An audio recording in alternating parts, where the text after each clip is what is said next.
사람들은 자기 인생이 어떤 삶인지 돌아봐야 돼. 그렇지만 돌아보지 못해요. 왜 그러냐면 여유가 없기 때문인 것 같아. 그저 하루하루 자기에게 주어진 그 삶에 급급해서 그 앞에 닥치는 일들을 해결하며 살아갈 뿐이 아닌가. 그래서 미래 계획이 지금까지 어긋남 없이 잘 진행됐다면 걱정 없이 앞으로도 잘 될 것이라고 생각하면서 살아갈 것이고, 계획하는 것이 또 본인이 계획한 대로 이루어진 것, 또 이루어지지 않은 것, 이것이 막 섞여 있었다면 긴장하면서 그렇게 살아갈 거예요. 다음은 어떻게 될까? 계획마다 안 되는 사람은 없을 거예요. 되는 것도 있고 안 되는 것도 있고 그렇지 않습니까?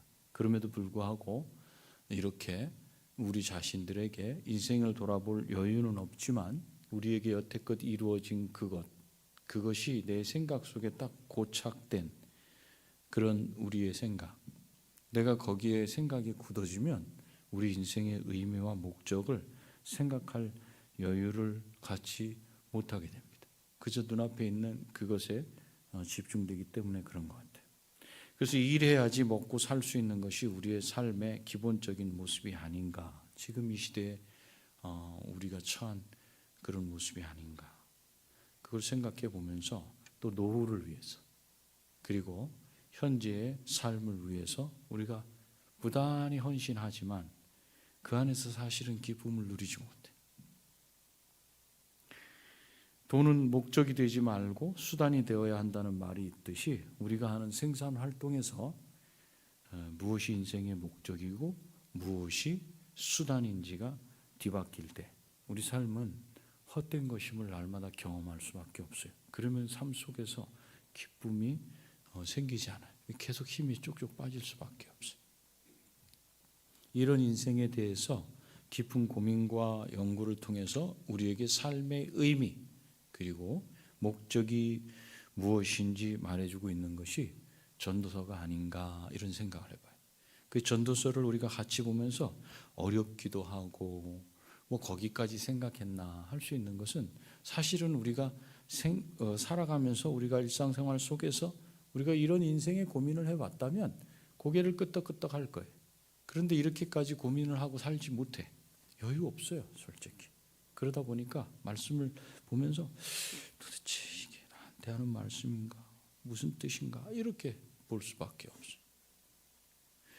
어찌됐든 전도서를 통해서 솔로몬이 깊게 인생이 무엇인지에 대해서 연구한 것을 우리가 지금 보고 있어요.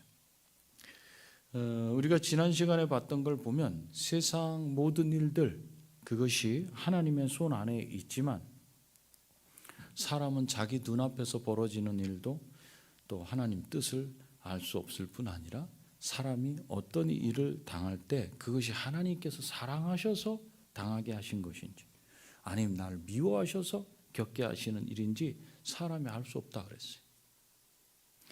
그것이 사람에 따라서 다르게 적용되냐면 의인에게도 똑같이 적용되고 악인에게도 똑같이 적용되고 선인에게도 똑같이 적용되고 죄인에게도 똑같이 적용된다 그랬어요. 모든 사람이 똑같이 적용을 받아요. 마음속에 있는 것이나 또는 밖으로 드러나는 것이나 태어나서 죽기까지 평생 동안 그 마음에 악이 가득해서 미친 마음을 품고 있다가 죽어야 하는 그런 비참한 삶에서 벗어날 사람이 하나도 없다. 그런 말씀을 지난번에 전하면서 그렇다면 그 말씀이 뭘 말하고 있는가? 인간은 전적으로 부패했다. 그래서 죽음의 저주로부터 그 어떤 사람도 벗어날 수 없이 모든 사람이 죄인이다라는 걸 지난 시간에 말했어요. 그렇다면 이제 이런 환경 가운데 처해 있는 사람들 중에 그러면 이런 환경 가운데 처해 있다면 그러면 먹고 사는 거라도 잘하면 되지 않을까? 그래서 지난 시간에 그 말씀이 뭐였어요? 7절에 너는 가서 기쁨으로 내 음식물을 먹고 즐거운 마음으로 내 포도주를 마실지어다. 이는 하나님이 내가 하는 일들을 벌써 기쁘게 받으셨음이니라. 이렇게 말해요. 비록 인생이 모두 다 같은 그런 길로 간다 해도 옷을 희게 하고 머리에 향기름을 바르고 비록 소망이 없는 것 같은 인생이라 할지라도 부정적으로 그렇게 비관하면서 살지 말고 긍정적으로 오늘 최선을 다해서 사는 것이 하나님께서 허락하신 복이라고 이렇게 전도자가 또 말씀했어요. 근데 사람이 잠시 후면 죽게 될 것이기 때문에 죽고 난 후라면 이 땅의 역사에 다시 돌아와서 참여할 수 없으니까 이 땅에 있는 동안 사랑하고 또 미워하고 또 시기하고 다투면서 살아가는 것이 인생이 그게 우리에게 정해진 우리에게 주어진 인생이고 또 자기가 도달할 목표에 못 미치는 그 자신의 한계를 분명히 알면서도 불구하고 최선을 다해서 힘을 다해 그렇게 한번 일해봐라. 그게 이제 지난번 말씀이었어요. 그러면서 이제 오늘 11절 본문에서는 하나님의 손 안에 있는 인생, 하나님의 손 안에 인생이 있어요. 만사가 다 거기 있는데도 내 눈앞에서 벌어지는 일에 대해서 그것이 도대체 복인지 저주인지조차도 분별이 어렵다고 말했는데 11절 12절에서 다시 이렇게 말씀해요. 내가 다시 헤아려서 보니 빠른 경주자들이라고 선착하는 것이 아니고 용사들이라고 전쟁에 승리하는 것이 아니며 지혜자들이라고 음식을 얻는 것도 아니며 명철자들이라고 재물을 얻는 것도 아니며 지식인들이라고 은총을 입는 것이 아니니 이는 시기와 기회는 그들 모두에게 임함이니라.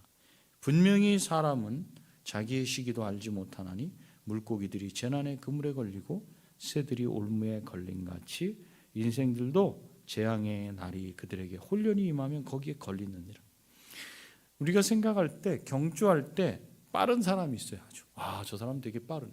그러면 그 사람 승리하는 게 맞아요. 전쟁에서는 날렵하고 용맹스러운 사람, 그 사람이 이기는 게 맞아요. 또 지혜가 많으면 먹을 것 걱정을 안 하고 사는 것이 당연하고 총명한 사람에게는 또 재물이 모여야지 맞아요. 지식인이라고 하면 그 지식을 가지고 어디 가서든지 대접을 받고 환영을 받는 것이 상식적으로 누구나 인정할 수 있는 일일 텐데 그렇게 되지 않는다. 이렇게 말합니다. 1절 말씀. 보편적으로 타당한 일반적으로 적용될 수 있는 그런 게 적용되지 않는다. 그 이유가 뭐냐? 그랬더니 이는 시기와 기회는 그들 모두에게 임함이니라 이렇게 말씀하고 있어요.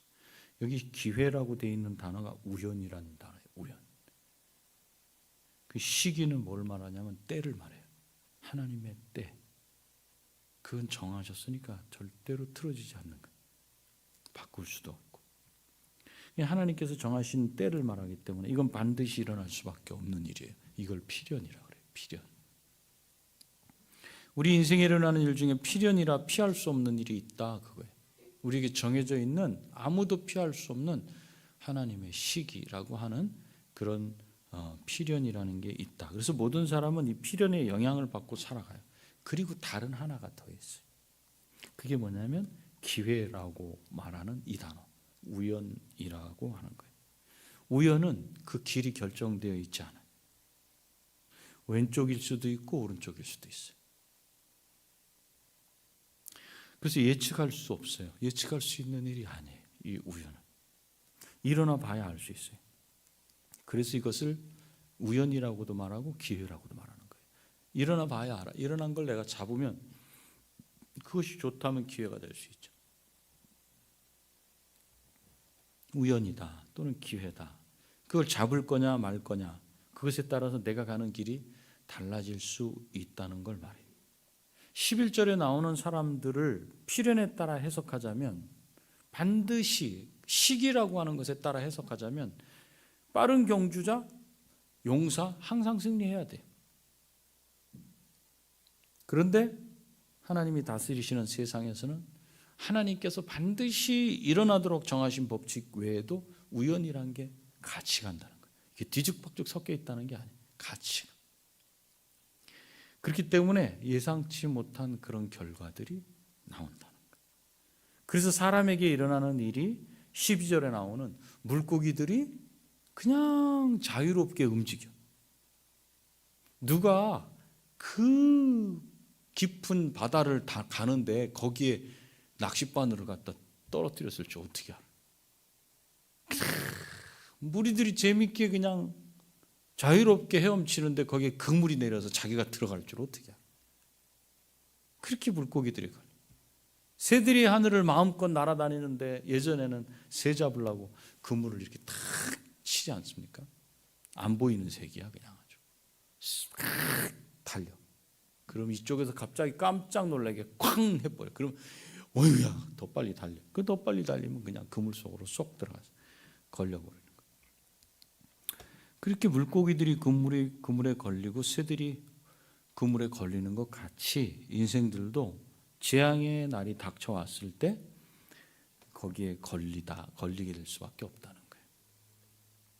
하나님의 뜻도 하나님의 때도 인간이 알 수 없기 때문에 미래에 일어나는 일에 대해서 그 일이 일어나기 전에는 알 수도 없어. 또 일어난다고 해도 그것이 우연의 법칙을 따르자면 또 이럴 수도 있고 저럴 수도 있기 때문에 재앙이 닥칠 때 꼼짝없이 그물에 걸리는 것처럼 당할 수밖에 없다는 거예요. 인간이 아무리 지혜롭다 해도 우리가 지혜의 한계를 봤잖아요. 한계가 있음을 알고 나면 인생이 도대체 뭐지? 하는 그런 생각을 할 수밖에 없고 인정할 수밖에 없다는 거예요. 얼마나 불안한 세상을 살아갑니까? 그렇지 않겠어요? 하나님이 정하신 것이 있고 우연이라는 내 앞에 일어나 봐야 되고 내가 그걸 잡을지 말지 내가 결정을 하게 되는데 어떤 경우는 잘못 잡을 수도 있고 어떤 경우는 잘 잡을 수도 있어요. 그럼 인생이 불안하지 않겠어요? 다른 예를 들어서 설명해요. 13절부터 나오는 얘기. 내가 또 헤아려서 지혜를 보고 내가 크게 여긴 것이 이러하니. 그 얘기가 뭐예요? 조그만 성읍에 아주 큰 왕이 왔어요. 그래서 그 성읍을 포위하고 성벽 옆에다가 성을 점령하려고 토성을 탁 쌓는 거예요.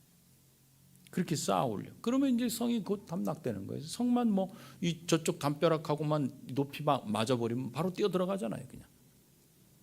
그래서 성이 함락될 위기에 처해 있는데 그 성읍에 살던 한 가난한 지혜자가 그의 지혜로 성읍을 구한 일이 있었다는 거예요. 그런데 안타까운 일은 그 성읍을 위기에서 구한 그 사람이 가난한 사람이었기 때문에 아무도 그의 공로를 기억하지 못한다는 사실이었어요. 엄청난 세력을 가난한 한 사람의 지혜로 다 막아냈는데 아무도 그의 공로를 기억해 주지 못해. 그가 만일 유명한 사람이고 권세 있는 사람이었다면 기념비를 세우든지 노래를 불러서 칭송할 텐데 이 사람은 가난한 사람이었기 때문에 아무도 기억하는 사람이 없다. 어쩌면 그의 지혜로운 그런 어떤 책략을 그 성에 사는 유력한 사람이 자기 공로로 싹 뺏어갔을 수도 있어요. 그래서 가난한 지혜자의 공은 사라져버린 거예요. 이렇게 지혜가 그 어떤 힘보다도 강력한 것임에도 불구하고 가난한 자의 지혜는 멸시를 당하고 사람들이 그의 말을 듣지 않는 것이 현실이다. 이렇게 말해요. 이 지혜는 바깥에서 나오는 게 아니고 내면에서 나오는 거예요. 그런데 사람들은 내면에서 나온 그것을 통해서 도움을 받지만 외면을 보고서 판단한다는 거예요. 지혜가 제대로 활용되지 못하고 정직하게 실현되지 못하는 그런 부당함을 말해주고 있어요. 그 지혜는 전쟁에서 무기보다 강한 것이라 가난한 사람이라 할지라도 그가 지혜를 가지고 있어서 성읍을 위기에서 구할 수 있었어요. 그렇다고 지혜가 약점이 없는가? 그건 아니라는 거예요. 지혜가 애써서 쌓은 많은 행복을 또 죄인 한 사람이 망쳐놓을 수도 있기 때문이다. 이것이 지혜의 한계다. 여기까지가 9장 18절까지. 여기 18절에 이 말씀이 있잖아요. 지혜가 무기보다 나으니라. 지혜가 무기보다 나아요. 강력한 어떤 힘보다도 나아요. 그러나 죄인 한 사람이 많은 선을 무너지게 하느니라. 한 사람이 그렇게 지혜로 쌓은 행복을 다 망쳐놓을 수도 있다. 그 지혜가 한계가 있다는 거예요. 그걸 말해야죠. 그것을 숭배하고 그것을 붙잡고 살 수만도 없다. 도대체 세상 살아가는 사람들이 살아가는 게 무슨 힘을 얻을 수 있을 것인가? 이런 생각을 우리한테 하게 하지 않습니까? 그러면서 10장에 연결돼서 하는 말이 뭐냐면 죽은 파리들이 향기름을 악취가 나게 만드는 것 같이 기름을 딱 짰어요. 향기가 쭉 나는데 거기에 파리가 가다가 그 기름을 좀 먹으려고 앉았다가 죽어봐요. 썩잖아요. 어떻게 향기름에서 이렇게 썩은 악취가 나는가? 그 한 마리 때문에, 그 파리 썩은 것 때문에. 마찬가지로 적은 우매가 한 사람의 죄인이 또 미련한 어떤 한 사람이 지혜와 존귀를 난처하게 만드니라 그래. 향수에 빠져 죽은 파리가 향수에 악취가 나게 만들듯이 한 번의 어리석은 그런 행동이 지혜자의 명성을 완전히 망쳐버리고 그 일을 다 도로 무기되게 할 수 있다. 그래서 더불어 지혜자의 의견과 미련한 자의 의견은 서로 조화를 이룰 수 없다. 그것이 2절이잖아요. 지혜자의 마음은 오른쪽에 있고 우매한 자, 미련한 자의 마음은 왼쪽에 있대. 서로 멀리 있어요. 극과 극처럼 있어요. 전혀 생각이 다르고 서로의 생각이 만날 수 없는 양극단에 있기 때문에 둘 중에 어떤 선택을 하든지 결과는 극과 극일 수밖에 없다는 거죠. 그래서 지혜자의 생각과 미련한 자의 생각은 서로 반대편에 있기 때문에 어떤 결정도 합의를 볼 수가 없다는 거예요. 매사에 무슨 일이든지 반대. 그게 잘된 일이든지 잘못된 일이든지 반대하기 때문에 지혜자의 계획을 망칠 수밖에 없다는 거죠. 이렇게 되는 이유는 미련한 사람에게 지혜가 결핍되어 있기 때문이다 하고 말해요. 지혜가 부족하기 때문에 그렇다. 지혜가 부족하면 같이 합할 수가 없어요. 다른 사람보다 지혜가 부족하기만 한 게 아니라 이 사람은 자기의 부족한 지혜를 자랑하고 다닌다 그래요. 조용하면 그래도 부족한 지혜가 드러나지 않겠지만 이런 사람들은 목소리가 더 커. 크게 막 자기 의견을 막 내고 또 고집을 절대 꺾지 않아. 자기 뜻대로 막 밀고 나가. 이런 경우는 의견이 절대로 하나가 될 수 없어요. 그래서 이것이 서로 극과 극이다. 이런 이야기들은 일반적이고 상식적인 것과는 전혀 다른 모습을 나타내는 말이에요. 이런 일들은 우리가 앞에서 말했던 시기와 우연이라는 하나님의 섭리 중 우연의 기초에서 현실 속에서 겪게 되는 이해하기 어려운 예들을 말해주는 거예요. 우리는 이런 일반적이지 않고 상식에 어긋나는 일들을 보면서 혼란스러워하는 거예요. 어떻게 이럴 수가 있지 이렇게. 또 허무함을 느끼는 거예요. 아니 이 지혜로운 이 뜻대로 가면 되는데 왜 그 뜻대로 가지 않으려고 저렇게 고집을 부리는 거지? 도대체 무슨 생각을 갖고 있는 거야? 이렇게 말할 수 있죠. 결국은 일이 안 돼. 뭐가 합의가 안 돼. 마음이. 그래서 결국은 그냥 계속 어려움을 당할 수밖에 없어. 그렇지만 실제로는 이 우연이라는 것 때문에 이런 일이 벌어지는 것 같은데 우연이 결코 부정적인 면만 있는 건 아니라는 거예요. 하나님의 때라고 말하는 시기는 정해져 있어서 이건 변할 수 없다 그랬어요. 반드시 일어나게 되는 필연이에요. 그러나 우연은 그 결과가 미리 결정되어 있고 가는 길이 정해져 있는 것이 아니에요. 그래서 시기와 이 하나님의 때와 이 하나님의 우연은 전혀 상반되는 원칙이에요. 하나는 정해져서 그리 갈 수밖에 없고 또 하나는 결정을 해야 되는 거예요.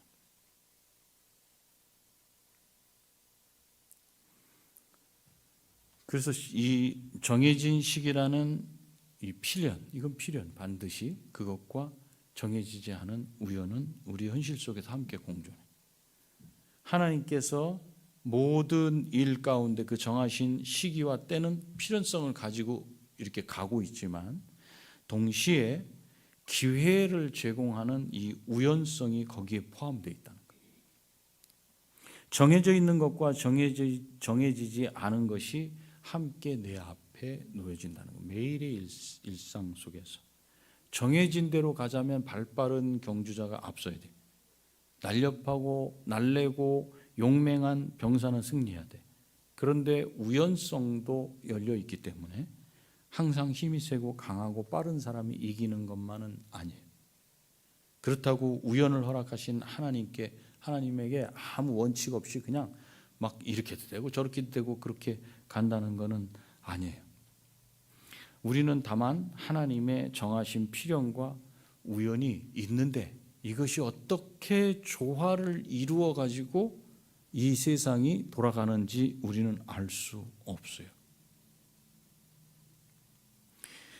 그래서 우리가 보면 아니 어떻게 그런 일을 당할 수가, 끔찍한 어떤 일을 당하는 어떤 신자에게 그런 일이 벌어질 때 우리는 어떻게 그런 일을 당할 수가 있어? 라고 이렇게 말하죠. 근데 답을 못 찾아요. 그 일이 벌어졌을 땐 답을 못 찾아요. 시간이 참 지나고 나면 그것이 무엇이었는지 그때서야 인정하고 하나님의 섭리를 그때 알게 돼. 그래서 인간이 그 앞에 놓인 이 우연성이라는 기회를 이쪽을 택할 수도 있고 저쪽을 택할 수도 있는데 이것이 우리 그때 고민하잖아요. 내가 어떤 걸 택해야 되죠? 이렇게. 여러분들은 어떻게 조언을 해주세요? 어떤 걸 택해야 될까? 좋은 걸 택해야죠. 좋은. 우리가 볼 때 좋은 걸 택할 수밖에 없어요. 근데 나중에 그 택한 것으로 인해서 내가 그 뒷감당은 다 해야 돼. 무슨 뜻이냐면 필연적으로 하나님이 저기 목적지라는 걸 정해주시고 그 과정 중에 내게 허락하신 이쪽을 선택하든 저쪽을 선택하든 것에 대한 부분은 되게 기회예요. 기회, 우연이에요. 내가 어떤 걸 선택하든지 거기에 대한 뒷감당은 내가 하면서 거기까지 가는 거예요. 근데 이게 어떻게 저것과 연결돼서 조화를 이루는지는 우리는 알 수 없다는 거예요. 불안하지 않겠어요? 우리 인생은요, 예측이 불가능해요. 그래서 사람들이 그렇게 그냥 돈을 갖고 찾아다니는 거예요. 어떻게 하면 좋겠어? 뭘 어떻게 해야 돼? 그리고 우리 신자들도 기도하시면서 깊이 기도하시면서 저 앞을 보신다고 하는 그런 기도의 사람들을 찾아다녀요. 전화하고 제가 지금 이런 일이 있는데 어떻게 될 것 같아요? 뭐 이렇게 궁금해, 불안해. 인생은 예측이 불가해. 어떤 능력을 가지고 있다고 해서 해 아래에서 이 땅에서 살아가면서 그것이 내 성공을 보장하지 못해. 지금 내가 뭔가를 붙잡고 있다고 해서 그것이 내 앞길을 탄탄대로로 열어줄 수 있을 것이다. 그렇게 생각할 수가 없어. 뭔가를 이루었다고 해서 안심하고 살 수 있는 것도 아닌 게 인생이에요. 사람은 갑자기 닥치는 죽음과 재앙을 피할 수 없는 존재들이에요. 여러분은 어떻습니까? 그래서 이 세상을 살아가면서는 다 지혜로워야 돼. 사람이 지혜로워야 돼. 처신을 잘해야 돼. 무슨 뜻이에요? 지혜로워야 돼. 그런 뜻 아니겠어요? 지혜가 부족해가지고 고집 부리지 말고 지혜로워야 돼. 그래서 어디 가든지 어느 자리에 있어야 될지 어디에 서야 될지 이런 걸 잘 해야 돼. 우리 뭐 자녀들한테 이렇게 얘기해 주지 않겠어요? 그런데 이 우연의 법칙을 보면 그렇다고 해서 그의 삶이 형통하게 딱 뚫린다 보장을 우리가 할 수가 없어요. 최소한 그래도 좀 덜 불안하진 않을까 이런 정도지 그게 안전고리가 될 수는 없어요. 우리가 지혜가 얼마나 귀한 것인지 알지만 그 지혜조차도 제대로 사용될지 말지도 정확하게 알 수는 없어요. 그렇기 때문에 우리는 어떻게 해야 되겠어요? 여러분 오늘 말씀을 들으면서 무슨 마음이 여러분 안에 들어와요? 이 세상이 안심됐다, 안정됐구나 이런 생각이 들어 아니면 불안하다는 생각이 들어요? 불안하죠. 불안해. 내가 붙잡고 있는 그거, 내가 하고 있는 그 일, 내 생명, 내가 관계한 거, 열어놓은 거, 계획한 거 그거. 그게 제대로 될지 안 될지 몰라요. 그냥 오늘 하루 최선을 다해서 살면 되죠. 그것도 우리 전도자가 다 얘기했어요. 근데 오늘 말씀을 통해서는 하나님의 때와 하나님의 기회, 그것으로 하나님이 섭리하신다는 건 하나님이 우리를 보존해 주시면서 다스려 가시는 거예요. 이 다스림 방식 안에 이게 들어가 있어요.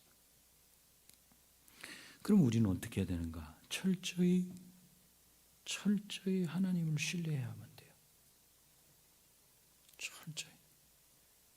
그 예수님은 누가복음에서 이렇게 말씀하셔요. 12장 말씀인데 누가복음 12장 19절 20절. 또 내가 내 영혼에게 이르되 영혼아 여러 해 쓸 물건을 많이 쌓아두었으니 평안히 쉬고 먹고 마시고 즐거워하자 하리라 하되 20절. 하나님은 이르시되 어리석은 자야 오늘 밤에 내 영혼을 도로 찾으리니 그러면 내 준비한 것이 누구의 것이 되겠느냐 하셨으니 내게 재산이 있다 한들 안심할 수 없는 것이 인생이고 지혜가 있다 한들 그 지혜의 한계로 인해서 불안할 수밖에 없는 것이 우리 인생이라면 우리가 무엇을 의지하면서 살아갈 수밖에 없습니까? 그렇다면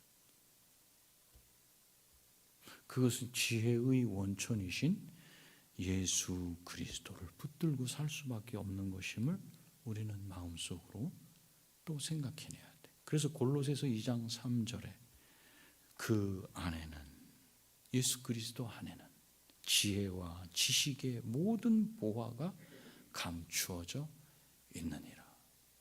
그래서 사도 바울은 자기가 가지고 있었던 거 배웠던 거 그걸 모두 다 쓰레기같이 여기고 오직 자기 안에서 예수 그리스도만 존귀케 되기를 바란다 그랬어요. 그리고 고린도전서 1장 24절에 오직 부르심을 받은 자들에게는 유대인이나 헬라인이나 그리스도는 하나님의 능력이요 하나님의 지혜니라. 그 저와 여러분이 다른 그 무엇이 아니라 세상이 불안해. 그러나 그리스도 예수를 우리의 친구 되시고 우리의 구주 되시는 그리스도 예수를 붙들고 산다면 하나님의 시기와 하나님의 때와 하나님의 기회, 우연 가운데서 우리가 흔들리지 않을 것. 주 예수 그리스도 안에 우리가 있기 때문에. 그리고 우리 자신은 죽고 예수 그리스도로 다시 살아났어.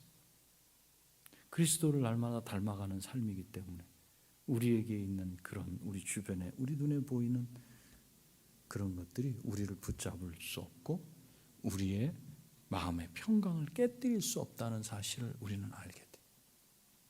그리스도 예수의 하나님 아버지의 그 사랑에서 아무것도 우리를 끊을 수 없다는 그 사실 앞에 우리는 그때 평강을 누릴 수 있지 않겠습니까? 그리스도 예수를 소유하고 그리스도 예수가 안에 사는 그 기쁨과 그 평안을 누리면서 우리 앞에 닥쳐져 있는 그 일들 그런 것들에 우리가 매이지 않고 평안을 누릴 수 있는 저와 여러분의 삶이 되시기를 축복합니다. 기도하시겠습니다. 주님, 이 세상 만사가 주님의 손에 있는 것을 솔로몬을 통해서 다시 우리가 확인받습니다. 그리고 우리는 인정합니다. 그런데 우리의 삶이 우리의 인생을 생각할 수 있는 그런 여유, 산다는 것이 무엇인가? 내가 하나님을 믿는다는 것이 무엇인가에 대한 그런 생각할 여유가 없이 돌아가는 그저 먹고 일하고 자고 먹는 그것에 반복된 삶을 살다 보니 내 인생의 의미와 목적을 모를 때가 생각할 여유가 없이 그냥 지나갈 때가 너무나 많습니다. 그런데 오늘 솔로몬을 통해서 우리가 한번 다시 생각해 봅니다. 하나님의 시기, 하나님의 필연적으로 정해지신 그것과 또 정해지지 않은 우연이라는 법칙을 따라서 우리 인생이 앞으로 가고 있는 것인데 그것 때문에 우리가 불안해할 것이 아니라 우리의 구주가 되시고 친구가 되시고 우리를 죄 가운데서 살리신 예수 그리스도 하나님의 아들의 그 크신 사랑을 경험하고 만나고 안 우리로서 기쁨 가운데 우리의 남은 여생을 살아갈 수 있게 하시고, 우리 앞에 닥쳐진 그 일 때문에 불안에 떨지 아니하도록 우리를 붙잡아 주시옵소서. 주님, 우리 삶의 주인이 우리 주님이신 것을 우리는 고백합니다. 우리 인생이 주님의 손에 의해서 우리를 주님 닮게 하심으로 새 생명 주신 것으로 새로운 본성을 따라 영원한 생명을, 영생을 향해서 달려가고 있음을 우리는 믿습니다. 우리 주변에 일어난 일들로 우리가 흔들리지 아니하며 우리 믿음이 변하지 아니하도록 은혜 베풀어 주시옵시고, 우리 주변의 이웃들을 살리며 가족을 살리는 나 한 사람이 될 수 있도록 복을 내려 주시옵소서. 예수님의 거룩하신 이름으로 기도드립니다. 아멘. 하늘에 계신 우리 아버지여, 이름이 거룩히 여김을 받으시오며 나라가 임하시오며 뜻이 하늘에서 이루어진 것 같이 땅에서도 이루어지이다. 오늘 우리에게 일용할 양식을 주시옵고, 우리가 우리에게 죄 지은 자를 사하여 준 것 같이 우리 죄를 사하여 주시옵고, 우리를 시험에 들게 하지 마시옵고 다만 악에서 구하시옵소서. 나라와 권세와 영광이 아버지께 영원히 있사옵나이다. 아멘. 네, 예배 마쳤습니다. 금요일 기도회 때 뵙도록 하겠습니다. 평안한 밤 되시기 바랍니다.